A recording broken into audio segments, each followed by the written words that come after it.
ஒருவேளை மற்றவங்க பார்த்து கொண்டு இருக்கலாம், இவனுக்கு என்ன நடக்குது, இவளுக்கு என்ன நடக்குது பார்க்கலாம், என்னென்னோ இயேசுன்றாங்க, ஜபோன்றாங்க, இயேசு கிறிஸ்து என்ன செய்கிறார் பார்க்கலாம் அப்படின்னு மற்றவங்களாம் உங்களை கவனித்து கொண்டே இருக்கலாம். அந்த மாதிரி இறுதி கொண்ட மக்களுக்கு மத்தியில் நான் வெட்கப்பட்டு போயிடுவோம் போல தெரியுதே அப்படின்னு நீங்கள் கலங்குறீங்களா? இல்லை, ஆண்டவர் வெட்கத்திற்கு பதிலாக ரெண்டத்தனையான பலனை தருவார்.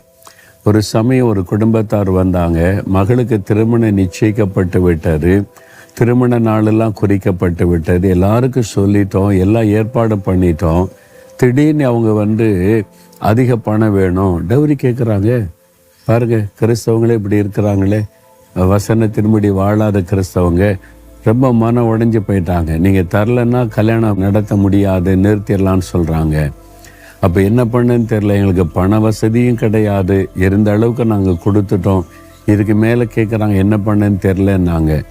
நான் சொன்னேன், கல்யாணத்தை நிறுத்திடுங்க, இது வேண்டாம், இந்த கல்யாணம் வேண்டாம், ஆண்டவர் அற்புதமாக ஒரு ஆசிரமாக நடத்திடுவார். எல்லாருக்கும் சொல்லியாச்சே, நாங்கள் அவமானப்பட்டு போயிடுவோமே, நாங்கள் இது மாதிரி நிந்திக்கப்பட்டு போயிடுவோமே, பரிகாசத்துக்குள்ள ஆயிடுவோமே, அப்படிலாம் கர்த்தர் விட மாட்டார்.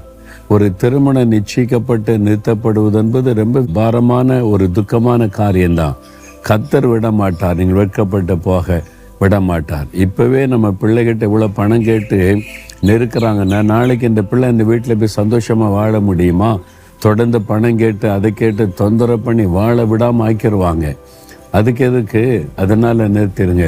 சரின்னு சொல்லிட்டு அவங்க சொன்ன மாதிரி கல்யாணம் நிறுத்திடுவோன்னு அவன் மாப்பிள்ளை விட்டார் சொன்ன மாதிரியே நிறுத்திட்டாங்க. அவமானப்பட்டு போயிட்டாங்களா? இல்லை. தேவன் ஒரு பெஸ்ட்டான குடும்பத்தை கொண்டு வந்தார். நீங்கள் டவுரியே வேண்டாம், பணமே கொடுக்க வேண்டாம், உங்களுடைய மகளை எங்கள் வீட்டுக்கு அனுப்புங்க போதும்.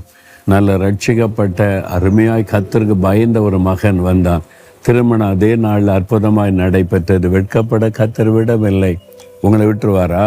வெட்கப்படலாம் விட மாட்டார். பயப்படாதங்க, கலங்காதங்க, நடக்கிற காரியத்தை நினைத்து கலங்காதங்க, முடிவு உங்களுக்கு ஆசீர்வாதமாக இருக்கும். வெட்கப்பட கர்த்தர் விட மாட்டார். விசுவாசத்தோடு ஜெபிக்கலாம். ஆண்டவரே, நீர் கொடுத்த இந்த வாக்குத்தத்தத்திற்காய் ஸ்தோத்திரம். நாங்கள் வெட்கப்பட்டு போவதில்லை, நான் வெட்கப்பட்டு போவதில்லை. இந்த மாதத்தில் எனக்கு அற்புதம் செய்து அதிசயம் செய்து இந்த வெட்கத்தை ஆசீர்வாதமாய் அற்புதமாய் நன்மையாய் மாற்றி தருகிற அன்பிற்காய் ஸ்தோத்திரம், ஸ்தோத்திரம். இயேசு கிறிஸ்துவின் நாமத்தில் ஜெபிக்கிறேன் பிதாவே, ஆமென்.